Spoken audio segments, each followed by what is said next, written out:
ನಮಸ್ಕಾರ ಎಲ್ರಿಗೂ. ನಾನು ರಮೇಶ್ ಜಗತ್ ಮೈಸೂರು. ಸೋಷಿಯಲ್ ಮೀಡಿಯಾದಲ್ಲಿ ಪರ್ಟಿಕ್ಯುಲರ್ ಆಗಿ ಫೇಸ್ಬುಕ್ನಲ್ಲಿ ಡಾಕ್ಟರ್ ಕೃಷ್ಣ ಮೋಹನ್ ಅನ್ನುವಂತಹ ಒಂದು ಐಡಿಯಿಂದ ಒಬ್ಬ ಹುಡುಗ ಮೆಸೇಜನ್ನು ಮಾಡ್ತಾನೆ.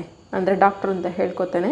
ಅವನು UK ಅಂದರೆ ಫ್ಲೋರಿಡಾದಲ್ಲಿದ್ದೀನಿ, ಅಲ್ಲಿ ಡಾಕ್ಟ್ರಾಗಿ ಕೆಲಸ ಮಾಡ್ತಾಯಿದ್ದೀನಿ ಅಂತ ಹೇಳಿಕೊಂಡು ಫ್ರೆಂಡ್ ರಿಕ್ವೆಸ್ಟನ್ನು ಕಳಿಸ್ತಾನೆ. ಸಹಜವಾಗಿ ಈ ಕಡೆಯಿಂದನೂ ಕೂಡ ಫ್ರೆಂಡ್ ರಿಕ್ವೆಸ್ಟನ್ನು ಅಕ್ಸೆಪ್ಟ್ ಮಾಡ್ಕೊಳ್ಳಾಗುತ್ತೆ.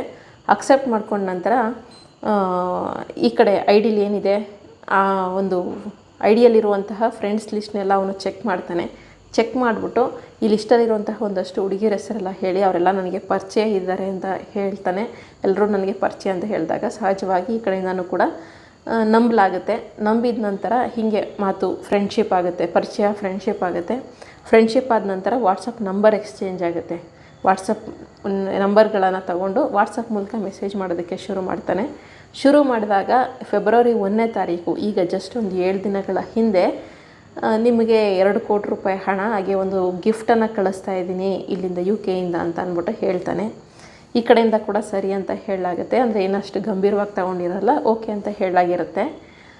ಅವನು 2 ದಿನ ಬಿಟ್ಟು ಡೆಲ್ಲಿ ಏರ್ಪೋರ್ಟಿಂದ ಒಂದು ಫೋನ್ ಬರುತ್ತೆ. ಡೆಲ್ಲಿ ಏರ್ಪೋರ್ಟಿಂದ ಒಂದು ಫೋನ್ ಬರುತ್ತೆ. ನಿಮ್ಮ ಹೆಸರಿಗೆ ಒಂದು ಬೆಲೆ ಬಾಳುವಂತಹ ಗಿಫ್ಟ್ ಬಂದಿದೆ UK ಸೊ ನೀವು ಕಲೆಕ್ಟ್ ಮಾಡಿ ಕಳಿಸ್ಬೇಕಾಗತ್ತೆ. ಇದಕ್ಕೆ ನೀವು ಅಲ್ಲಿ ಪಾರ್ಸಲಲ್ಲಿ ತುಂಬ ಬೆಲೆ ಬಾಳುವಂತಹ ವಸ್ತುಗಳಿದೆ. ಸೊ ಇದಕ್ಕೆ ನೀವು ತಗೋಬೇಕಂದ್ರೆ ಒಂದಿಷ್ಟು ಟ್ಯಾಕ್ಸ್ ಅಮೌಂಟ್ ಅಂತ ಕಟ್ಟಬೇಕಾಗುತ್ತೆ ಅಂತ ಹೇಳ್ತಾರೆ. ಜೊತೆಗೆ ಒಂದಷ್ಟು ಡಾಕ್ಯುಮೆಂಟ್ಸನ್ನು ಕಳಿಸ್ಬೇಕಾಗಿರುತ್ತೆ ವೆರಿಫಿಕೇಷನ್ಗೋಸ್ಕರ ಅಂತ ಹೇಳ್ತಾರೆ. ಯಾರು? ಡೆಲ್ಲಿಯ ವಿಮಾನ ನಿಲ್ದಾಣದ ಆಫೀಸರ್ ಅಂತ ಹೇಳಿದಂಥ ವ್ಯಕ್ತಿ.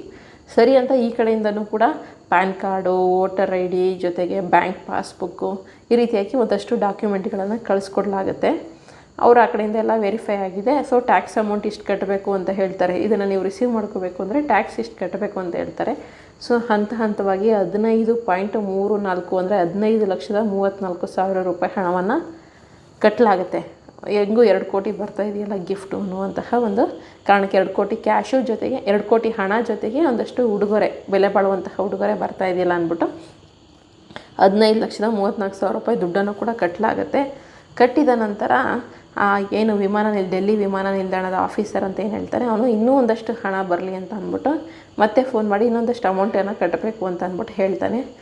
ಆಗ ಡಾಕ್ಟರ್ ಕೃಷ್ಣ ಮೋಹನ್ಗೆ ಫೋನ್ ಮಾಡಲಾಗುತ್ತೆ.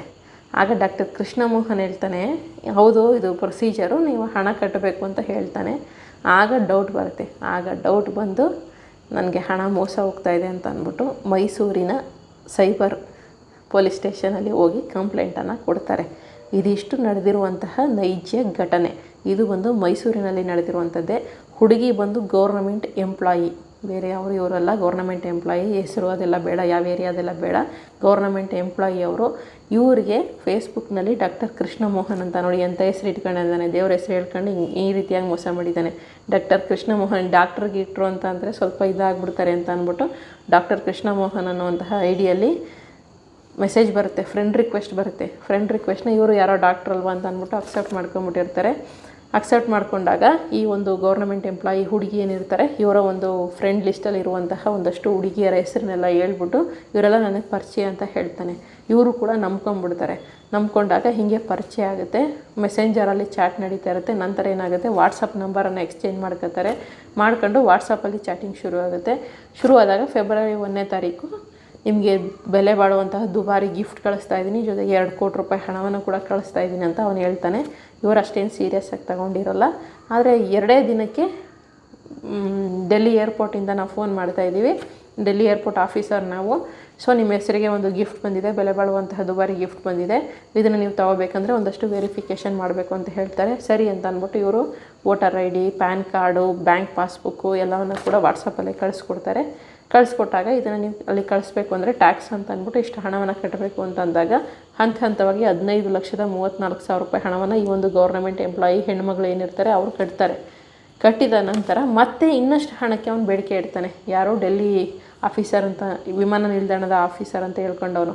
ಆಗ ಇವರು ಅವನಿಗೆ ಯಾರು ಡಾಕ್ಟರ್ ಕೃಷ್ಣ ಮೋಹನ್ಗೆ ಫೋನ್ ಮಾಡ್ತಾರೆ. ಆಗ ಅವನು ಯಾವುದು ಕಟ್ಟಬೇಕು ಅಂತ ಹೇಳಿದಾಗ ಇವ್ರಿಗೆ ಆವಾಗ ಅರ್ಥ ಆಗಿರುತ್ತೆ, ಇದೊಂದು ಮೋಸ ನಡೀತಾ ಇದೆ, ನಾನು ಮೋಸ ಹೋಗಿದ್ದೀನಿ, 15 ಲಕ್ಷ ರೂಪಾಯಿ ಕಳ್ಕೊಂಡಿದ್ದೀನಿ ಅಂತ ಅಂದ್ಬಿಟ್ಟು. ಆಗ ಕೊನೆಗೆ ಮೈಸೂರಿನ ಸೈಬರ್ ಪೊಲೀಸ್ ಸ್ಟೇಷನ್ಗೆ ಹೋಗಿ ಕಂಪ್ಲೇಂಟನ್ನು ಕೊಟ್ಟಿದ್ದಾರೆ. ಇದಿಷ್ಟು ಕತೆ. ಈ ರೀತಿಯಾಗಿ ದುಬಾರಿ ಬೆಲೆ ಬಾಳುವಂತಹ ಗಿಫ್ಟ್ ಬಂದಿದೆ, ಅದು ಬಂದಿದೆ, ಇದು ಬಂದಿದೆ. ಸೈಬರ್ ಕ್ರೈಮ್ಗಳು ದಿನದಿಂದ ದಿನಕ್ಕೆ ನಿಜಕ್ಕೂ ಹೆಚ್ಚಾಗ್ತಿದೆ. ಇದ್ರ ಬಗ್ಗೆ ಜಾಗೃತಿ ಮೂಡಿಸೋದಕ್ಕೆ ಸರ್ಕಾರಗಳು, ಕೇಂದ್ರ ಸರ್ಕಾರ, ರಾಜ್ಯ ಸರ್ಕಾರ ಎಲ್ಲವೂ ಕೂಡ ನೂರಾರು ಕೋಟಿ ರೂಪಾಯಿನ ಖರ್ಚು ಮಾಡ್ತಾಯಿದೆ. ಎಲ್ಲವೂ ಕೂಡ ನಮ್ಗಳ ಟ್ಯಾಕ್ಸ್ ದುಡ್ಡೇ, ನಮ್ಗಳ ದುಡ್ಡನ್ನು ಬಳಸ್ಕೊಂಡೆ ನಮಗೆ ಜಾಗೃತಿ ಮೂಡಿಸೋದಕ್ಕೆ ಖರ್ಚು ಮಾಡ್ತಾಯಿದೆ. ದಯವಿಟ್ಟು ಯಾರು ಅಷ್ಟೇ ಈ ಸೋಷಿಯಲ್ ಮೀಡಿಯಾದಲ್ಲಿ ಬರುವಂತಹ ಪರಿಚಯ ಆಗುವಂತಹ ಜನರನ್ನಾಗಲಿ, ಅಂದರೆ ಪರಿಚಿತರಾದರೂ ಓಕೆ, ನಮ್ಗೆ ಗೊತ್ತಿರೋರೇ ರಿಕ್ವೆಸ್ಟ್ ಕಳಿಸಿದ್ದಾರೆ, ಅವ್ರು ಮಾತಾಡಿದ್ದೀವಿ ಓಕೆ.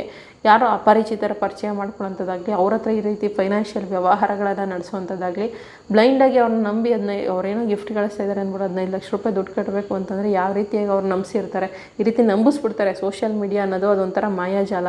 ಒಳ್ಳೆಯದಕ್ಕೂ ಯೂಸ್ ಮಾಡ್ಕೋಬೋದು, ಕೆಟ್ಟದ್ದಕ್ಕೂ ಯೂಸ್ ಮಾಡ್ಕೋಬೋದು. ದಯವಿಟ್ಟು ಈ ಥರ ಯಾವುದೇ ರೀತಿಯಾದಂತಹ ವಂಚನೆಗಳು, ಇದು ಉಡುಗೊರೆದಂತೂ ಇತ್ತೀಚೆಗೆ ತುಂಬ ಜಾಸ್ತಿ ನಡೀತಾ ಇದೆ. ಸೊ ಗಿಫ್ಟ್ ಏನೋ ಬರ್ತಾ ಇದೆಯಲ್ಲ ಅಂದ್ಬಿಟ್ಟು ಪರಿಚಯ ಮಾಡ್ಕೊಂಡಿರೋರೇ ತಾನೇ, ಪರಿಚಯ ಇದ್ದವರೇ ತಾನೇ ಅಂತ ಅಂದ್ಬಿಟ್ಟು ಮೋಸ ಹೋಗುವಂಥದ್ದು ತುಂಬ ಇರುತ್ತೆ. ಅದು ಎಲ್ಲೋ ಅವರು ಬೇರೆ ದೇಶದಲ್ಲಿ ಇರೋಲ್ಲ, ನಮ್ಮ ದೇಶದಲ್ಲೇ ಇರ್ತಾರೆ, ನಾರ್ತ್ ಸೈಡಲ್ಲಿ ಕೂತ್ಕೊಂಡಿರ್ತಾರೆ, ಎಲ್ಲ ಮಾಡ್ತಾರೆ. ಅವರಿಗೆ ಫಾರಿನ್ ಕಾಂಟ್ಯಾಕ್ಟ್ಸಲ್ಲೇ ಇರುತ್ತೆ. ಹಿಂಗೆ ಬೇಕು ಅಂದರೆ ಅಲ್ಲಿಂದ ಏನಾದರೂ ಮೆಸೇಜ್ ಮಾಡೋವಂಥದ್ದು, ಅಲ್ಲಿಂದ ಕಾಲ್ಸ್ ಮಾಡುವಂಥದ್ದು, ಈ ರೀತಿಯೆಲ್ಲ ಒಂದು ಜಾಲ ಆಗಿಬಿಟ್ಟಿದೆ. ದಯವಿಟ್ಟು ಈ ರೀತಿ ಆನ್ಲೈನ್ ವಂಚನೆಗಳಿಗೆ ಇದು ಮಾಡೋಕ್ಕೆ ಹೋಗಬೇಡಿ. ನಿಮ್ಮ ಒಂದು ಕಷ್ಟಪಟ್ಟು ದುಡಿದಂತಹ ಹಣವನ್ನು ಕಳ್ಕೊಳ್ಳೋಕೆ ಹೋಗಬೇಡಿ. ಈಗ ಮುಂಚೆ ಎಲ್ಲ ಏನಾಗಿತ್ತು, ನಿಮ್ಮ ಹೆಸ್ರಿಗೇನೋ ಪಾರ್ಸಲ್ ಬಂದಿದೆ, ನಿಮ್ಮ ಅಕೌಂಟಿಂದ ಅಕ್ರಮ ಹಣ ವರ್ಗಾವಣೆ ಆಗಿದೆ, ಡಿಜಿಟಲ್ ಅರೆಸ್ಟು, ಆ ಥರ ಎಲ್ಲ ಬರ್ತಿತ್ತು. ಈಗೇನೋ ಒಂದೊಂದಕ್ಕೂ ಟ್ರೆಂಡ್ ಚೇಂಜ್ ಮಾಡ್ಕೊಂಬತ್ತಾ ಇದ್ದಾರೆ ಮೋಸ ಮಾಡೋಂಥವ್ರು. ಒಂದೇ ಮಾಡ್ತಾಯಿಲ್ಲ, ಟ್ರೆಂಡ್ ಚೇಂಜ್ ಮಾಡ್ಕೊಂಬತ್ತವ್ರು. ಈಗ ಏನು ಮಾಡ್ತಾಯಿದ್ದಾರೆ, ಫಾರಿನಿಂದ ನಿಮಗೆ ಉಡುಗೊರೆ ಬಂದಿದೆ, ಸೊ ನೀವು ಟ್ಯಾಕ್ಸ್ ಕಟ್ಬಿಟ್ಟು ದುಡ್ಡು ತುಂಬ ದೊಡ್ಡ ಜಾಸ್ತಿ ಬೆಲೆ ಬಾಳುವಂಥದ್ದು, ಸೊ ಟ್ಯಾಕ್ಸ್ ಕಟ್ಬಿಟ್ಟು ಇಸ್ಕೊಳ್ಳಿ. ಈ ರೀತಿಯಾಗಿ ಒಂದು ಟ್ರೆಂಡ್ ನಡೀತಾ ಇದೆ. ದಯವಿಟ್ಟು ಈ ಥರ ಯಾವುದಕ್ಕೂ ಕೂಡ ನೀವು ಮೋಸ ಹೋಗೋಕ್ಕೆ ಹೋಗಬೇಡಿ. ಸೊ ಸೈಬರ್ ಅವರು ಕೂಡ ಇದೊಂದು ಜಾಗೃತಿ ಮೂಡಿಸುವಂತಹ ವೀಡಿಯೋಗಳನ್ನು ಆವಾಗವಾಗ ಮಾಡಿ ಅಂತಲೂ ಹೇಳ್ತಾ ಇರ್ತಾರೆ. ನಾನು ಕೂಡ ಕೆಲವೊಂದು ಮಾಡ್ತಾನೆ ಇರ್ತೀನಿ, ಬಟ್ ಅದರಿಂದ ಏನು ಯೂಸ್ ಆಗುತ್ತೋ ಏನೋ ಗೊತ್ತಿಲ್ಲ. ಅಟ್ಲೀಸ್ಟ್ ವೀಡಿಯೋ ನೋಡುವಂತಹ ಕೆಲವರಿಗಂತೂ ಇದು ಗಮನದಲ್ಲಿರಲಿ. ಆನ್ಲೈನ್ ಮೂಲಕ ಅಂದರೆ ಈ ಸೋಷಿಯಲ್ ಮೀಡಿಯಾಗಳನ್ನು ನಂಬಿ ಎಲ್ಲೂ ಕೂಡ ಹಣವನ್ನು ಕಟ್ಟಲಿಕ್ಕೆ ಹೋಗಬೇಡಿ. ವರ್ಕ್ ಫ್ರಮ್ ಹೋಮ್ ಆಗಿರ್ಬೋದು ಅಥವಾ ಇನ್ನೊಂದಾಗಿರ್ಬೋದು, ಹಣ ಇನ್ವೆಸ್ಟ್ ಮಾಡೋವಂಥದ್ದಾಗಿರ್ಬೋದು, ಶೇರ್ ಮಾರ್ಕೆಟ್ ಆಗಿರ್ಬೋದು, ಟ್ರೇಡಿಂಗ್ ಆಗಿರ್ಬೋದು, ಈ ರೀತಿ ಆನ್ಲೈನಲ್ಲಿ ಕಳಿಸೋವಂಥದ್ದು ದಯವಿಟ್ಟು ಮಾಡೋಕ್ಕೆ ಹೋಗಬೇಡಿ. ನೀವೇನಾರು ಆ ಥರ ಇನ್ವೆಸ್ಟ್ ಮಾಡಬೇಕಾ, ಮತ್ತೊಂದು ಮಾಡಬೇಕಾ, ಎದುರುಗಡೆ ಹೋಗಿ ನಿಮ್ಮ ಒಂದಿನ ಲಕ್ಷಾಂತರ ರೂಪಾಯಿ ಕಟ್ತೀರಲ್ಲ, 1000 ರೂಪಾಯಿ ಕಟ್ತೀರಾ, ಆನ್ಲೈನಲ್ಲಿ ಯಾಕೆ ಕಟ್ತೀರಾ? ಎದುರುಗಡೆ ಒಂದಿನ ವೇಸ್ಟ್ ಆದರೆ ಆಯಿತು. ಕಷ್ಟಪಟ್ಟು ದುಡ್ದಿರೋ ದುಡ್ಡು ಎದುರುಗಡೆ ಹೋಗಿ ವಿಚಾರಿಸಿ ಮಟ್ಟಿ ಆಮೇಲೆ ಇನ್ವೆಸ್ಟ್ ಮಾಡಿ. ದಯವಿಟ್ಟು ಆ ಥರ ವರ್ಕ್ ಫ್ರಮ್ ಹೋಮ್ಗಳಾಗಿರ್ಬೋದು, ಇನ್ವೆಸ್ಟ್ಮೆಂಟ್ಗಳಾಗಿರ್ಬೋದು, ಶೇರ್ ಮಾರ್ಕೆಟ್ ಆಗಿರ್ಬೋದು, ಇನ್ನೊಂದಾಗಿರ್ಬೋದು, ಈ ಥರ ಉಡುಗೊರೆ ಬಂದಿದೆ, ಪಾರ್ಸಲ್ ಬಂದಿದೆ ನಿಮ್ಮ ಹೆಸರಿಗೆ, ಅಥವಾ ಇನ್ನೇನೋ ನಿಮ್ಮ ಹೆಸರಲ್ಲಿ ಅಕ್ರಮ ಹಣ ವರ್ಗಾವಣೆ ಆಗಿದೆ, OTP ಕೊಡಿ, ಬ್ಯಾಂಕ್ ಪಾಸ್ಬುಕ್ ಕೊಡಿ, ಪ್ಯಾನ್ ಕಾರ್ಡ್ ಕೊಡಿ, ದಯವಿಟ್ಟು ಏನನ್ನು ಕೂಡ ಕೊಡೋಕ್ಕೆ ಹೋಗಬೇಡಿ. ಯಾರನ್ನೂ ಕೂಡ ನಂಬಕ್ಕೆ ಹೋಗಬೇಡಿ. ಎದುರುಗಡೆ ಅಷ್ಟು ಇದಾಯ್ತಾ, ಬಪ್ಪ ನಮ್ಮ ಏರಿಯಾ ಪೊಲೀಸ್ ಸ್ಟೇಷನ್ಗೆ ಬಾ, ಅದೇನು ಮಾತಾಡೋಣ ಅಂತ ಅಂದ್ಬಿಟ್ಟು ನೇರವಾಗಿ ಹೇಳಿ ಅಷ್ಟು ಹೇಳಿದರೆ ಯಾವನೂ ಕೂಡ ಬರಲ್ಲ, ಏನು ಕೂಡ ಅದೇನು ಮುಂದುವರಿಯೋದೇ ಇಲ್ಲ. ಸೊ ಆ ಥರ ಮಾಡಿ ದಯವಿಟ್ಟು ಯಾರು ಕೂಡ ಈ ಸೋಷಿಯಲ್ ಮೀಡಿಯಾ ಬಲೆಗೆ ಬೀಳೋಕ್ಕೆ ಹೋಗಬೇಡಿ, ಅಂದರೆ ವಂಚನೆಯ ಬಲೆಗೆ ಬೀಳೋದಕ್ಕೆ ಹೋಗಬೇಡಿ. ಸೋಷಿಯಲ್ ಮೀಡಿಯಾನ ಒಂದು ಎಂಟರ್ಟೈನ್ಮೆಂಟ್ಗೋಸ್ಕರನೋ ಒಂದು ಮಾಹಿತಿಗೋಸ್ಕರನೋ ಉಪಯೋಗಿಸ್ಕೊಳ್ಳಿ ಅಷ್ಟೇ. ಅದು ಬಿಟ್ಟು ಇನ್ನೇನೋ ಹಣ ಅಂದರೆ ಈ ಥರ ಫೈನಾನ್ಷಿಯಲ್ ಮ್ಯಾಟ್ರಿಗೆಲ್ಲ ದಯವಿಟ್ಟು ಯೂಸ್ ಮಾಡ್ಕೊಳ್ಳೋಕೆ ಹೋಗಬೇಡಿ. ಮಾಹಿತಿ ಉಪಯುಕ್ತ ಆಗಿತ್ತು ಅಂತ ಸರಿಯಾಗಿ ಸಬ್ಸ್ಕ್ರೈಬ್ ಮಾಡ್ಕೊಳ್ಳಿ. ಈಗ ಅವರ ಹಣ ವಾಪಸ್ ಬರುತ್ತೋ ಏನೋ ಗೊತ್ತಿಲ್ಲ, ಬಟ್ ಆದರೆ ಗೌರ್ಮೆಂಟ್ ಎಂಪ್ಲಾಯಿ ಕಷ್ಟಪಟ್ಟು ಓದಿರ್ತಾರೆ, ಕಷ್ಟಪಟ್ಟು ಕೆಲಸಕ್ಕೆ ಸೇರ್ಕೊಂಡಿರ್ತಾರೆ, ಒಂದಷ್ಟು ಸೇವಿಂಗ್ಸ್ ಅಂತ ಮಾಡ್ಕೊಂಡಿರ್ತಾರೆ, ಈಗ ಎಲ್ಲವನ್ನ ಕಳ್ಕೊಂಡು ಕೂತಿದ್ದಾರೆ. ಆ ಪರಿಸ್ಥಿತಿ ನಿಮ್ಗಳಿಗೆ ಬರದೇ ಇರಲಿ.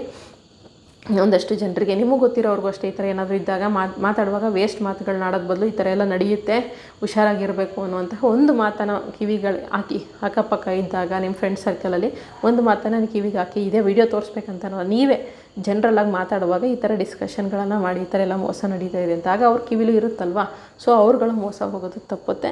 ಇದಿಷ್ಟು ಇವತ್ತಿನ ವಿಡಿಯೋ. ಮಾಹಿತಿ ಉಪಯುಕ್ತ ಆಗಿತ್ತು ಅಂತ ಅನಿಸಿದ್ರೆ ಹಾಗೆ ಒಂದು ಸಬ್ಸ್ಕ್ರೈಬ್ ಮಾಡ್ಕೊಳ್ಳಿ. ಇದರ ಜೊತೆಗೆ ನಾನು ಬರೆದಿರುವಂತಹ ಒಂದು ಪುಸ್ತಕ ಅವನ ಪ್ರೀತಿ ಆಕಾಶದಷ್ಟು ನೋವೆಲ್ ಕಾದಂಬರಿ ಬೇಕಿದ್ದವರು ಡಿಸ್ಪ್ಲೇ ಬರ್ತಿರುವಂತಹ ನಂಬರ್ಗೆ ಒಂದು ವಾಟ್ಸಪ್ ಮೆಸೇಜ್ ಮಾಡಿ, ನಿಮ್ಮ ಒಂದು ಮನೆ ಬಾಗಿಲಿಗೆ ಒಂದು ಕಾದಂಬರಿ ತಲುಪತ್ತೆ. ಓದಿದ ನಂತರ ಪುಸ್ತಕದ ಕೊನೆಯಲ್ಲಿ ನನ್ನ ಒಂದು ಪರ್ಸ್ನಲ್ ನಂಬರ್ ಇದೆ, ಆ ಒಂದು ನಂಬರಿಗೆ ನಿಮ್ಮ ಅಭಿಪ್ರಾಯವನ್ನು ತಪ್ಪದೇ ತಿಳಿಸಿ ಅಂತ ಕೇಳ್ಕೊತೀನಿ.